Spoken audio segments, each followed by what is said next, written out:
नमस्कार दोस्तों, मैं डॉक्टर अजीत कुमार पटना बिहार में प्रैक्टिस करता हूं। यदि कब्ज, गैस, बवासीर, शुगर, ब्लड प्रेशर, गठिया, सटिका और साइनस, लीवर से संबंधित बीमारियां, पेट से संबंधित बीमारियां, चर्म रोग से संबंधित बीमारियां जैसे दाद, खाज, खुजली, एक्जिमा, सोराइसिस एवं गुप्त रोग से संबंधित बीमारियों से यदि परेशान है, इस वीडियो को अंत तक देखिए। इस वीडियो में हिंदी के आसान से आसान शब्दों में बीमारियों का कारण, लक्षण, घरेलू उपचार, घरेलू नुस्खा बताया गया है ताकि अपना खुद का बीमारियों का इलाज खुद से घर पे कर सके। यदि चैनल पर नए हैं तो चैनल को सब्सक्राइब कीजिए, वीडियो अच्छा लगे तो वीडियो को लाइक कीजिए, ज़्यादा से ज़्यादा लोगों तक शेयर कीजिए। आप हमसे इलाज करवाना चाहते हैं तो दिए गए व्हाट्सएप नंबर पर कॉल या SMS कर सकते हैं। इलाज से पहले आपको रजिस्ट्रेशन करवाना अनिवार्य है। यह रजिस्ट्रेशन फीस आपका 11 माह तक वैलिड होगा। रजिस्ट्रेशन फीस की राशि वीडियो को डिस्क्रिप्शन में लिखा हुआ है। उसके बाद आप सीधा कॉल या SMS कर सकते हैं। हम आपकी समस्या का समाधान घरेलू उपचार, घरेलू नुस्खा, आयुर्वेदिक एवं यूनानी औषधियों के द्वारा करने का प्रयास करेंगे। आज हम बात करेंगे, यदि आप सूखी खांसी से परेशान हैं तो उसको घर पे आसानी से कैसे ठीक करेंगे, उसी के बारे में आज हम इस वीडियो में बताएंगे। देखिए, एक खांसी होती है गीली जो कफ निकलती है, और एक खांसी होती है जो खांसते हैं लगता है कि कफ निकलेगा लेकिन निकलता नहीं दम। और जो सूखी खांसी होती है उसमें बहुत ज़्यादा ताकत लगता है। आपके पूरे जो बदन होते हैं जिस पे इफेक्ट पड़ता है, जैसे पेट हो गया, सीना हो गया, ये सब में दर्द हो जाता है सूखी खांसी में। और गीली खांसी में भी जिससे कफ निकलता है उसमें भी वही चीज़ होता है।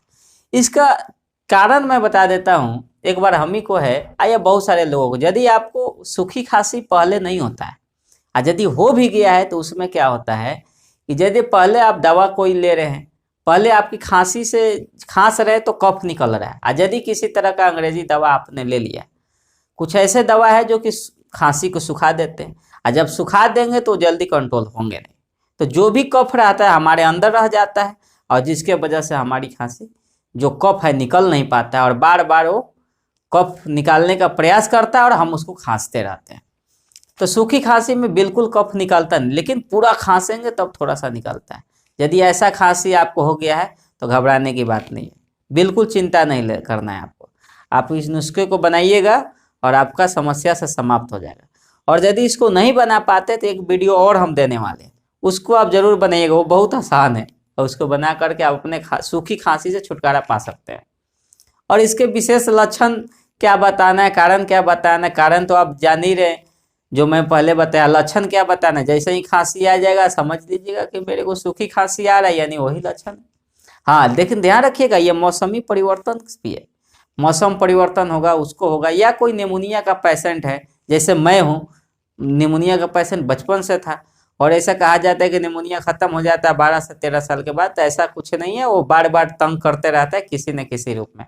मैं साल में 4 बार खांसी से जरूर परेशान होता है। जैसे मौसम परिवर्तन होता है, खांसी अब बहुत तगड़ा खांसी होता है, कंट्रोल नहीं हो पाता है। हाँ, जब पूरे कफ निकल जाता है। और पहला नंबर जान लीजिए, एक चीज़ मैं बता दे रहा हूँ, आप ये सोचेंगे कि भाई हम लोगों को नुस्खा बता रहे हैं और आप ये खुद परेशान, मैं बता रहा हूँ। सर्दी, खांसी, बुखार यदि हो, चाहे कितना हो, भयानक क्यों ना हो, मैं दवा कभी नहीं लेता हूँ। और बुखार का तो दवा मैं कभी बिल्कुल नहीं लेता हूँ, भूल करके भी नहीं। ये सब 5 साल हो गया, चाहे कितना हो टेम्परेचर क्यों ना हमारे बॉडी का। हाँ, खांसी के लिए कभी काल काढ़ा मैं लेता। ऐसे हम गर्म पानी पीते हैं तो हमको तकलीफ नहीं होता है। हम क्या करते हैं, दूध हल्दी डालकर पी लेते हैं और गर्म पानी इस्तेमाल। जैसे हमको लगा कि खांसी होने वाला है, मैं गर्म पानी ही पीता। बरसात में तो हमेशा गर्म पानी पीता, 2 से 3 दिन 4 दिन पीता हूँ। ये जो नुस्खा बता रहे हैं उसको आप कर लेंगे। ऐसे मैं किसी तरह का कोई नुस्खा नहीं करता हूँ, ना किसी तरह कोई औषधि लेता हूँ, और आप भी ना करें। इसलिए कि मेरा 4-5 साल से जो दिनचर्या है, जो मेरा सिस्टम है, बिल्कुल बदल चुका है। तो बुखार के लिए तो आपको कहना नहीं है, सिर्फ खांसी के लिए मैं बता रहा हूँ। यदि ऐसा है तो आप देख सकते हैं।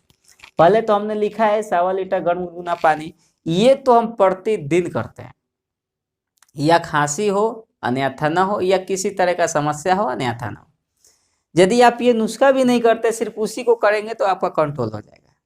ये 1.25 लीटर जो पानी है, इस पानी को गर्म गुनगुना करके घूट घूट करके सुबह खाली पेट में आपको पीना है। कब? शौचालय जाने से पहले।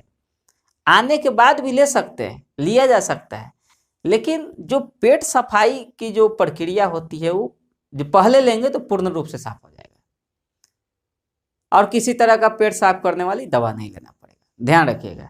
इसलिए तो आप 1.25 लीटर पानी लीजिए। ध्यान रखिए खाना खा करके नहीं लेना है इस पानी को, और ब्रश करके भी नहीं लेना है कि भाई ब्रश करके लेंगे दवा के तौर पे, ऐसा नहीं। बस जब उठते हैं उसी वक्त पी लेना है।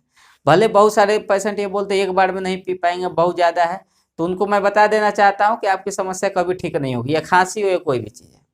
धीरे धीरे आदत बनाइए, समस्या जब अपने ऑटोमेटिक आप पीने लगेंगे। हम लोग भी पहले नहीं पीते थे, 15-20 दिन में आदत बन गया, पीना शुरू हो गया। इसीलिए 1.25 लीटर पानी को ऐड कीजिए दिनचर्या में। समस्या कोई भी हो, इलाज सिर्फ 1.25 लीटर पानी। अब नुस्खा की बात करते हैं। अभ्रक भस्म कितना लेना है? देखिए इसमें कितने चीज़ें। अभ्रक भस्म है, सरंग भस्म है, हरी इलायची है, गिलोय शहद है और वंश लोचन है। कितनी कितनी मात्रा में आपको लेना है मैं आपको बता दे रहा हूँ।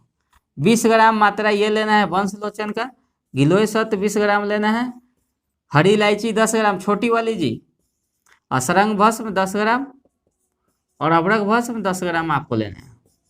इतना आप लेते हैं, सबको कूट पीस के एक रस, और उसमें से आधा ग्राम कितना होगा आप देख लीजिएगा, मतलब 3-4 चुटकी इस तरीके का, उससे भी कम होगा।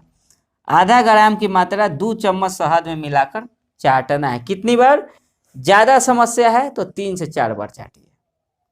ऐसा करेंगे आपका समस्या समाप्त हो जाएगा। इसके बाद एक और वीडियो हम दे रहे हैं, उसमें भी हम बहुत अच्छा चीज़ बताएं। शहद से ही लेना है, इतना सारी चीज़ नहीं लेना, 2 ही चीज़ लेना है और समस्या आपका समाप्त हो जाएगा।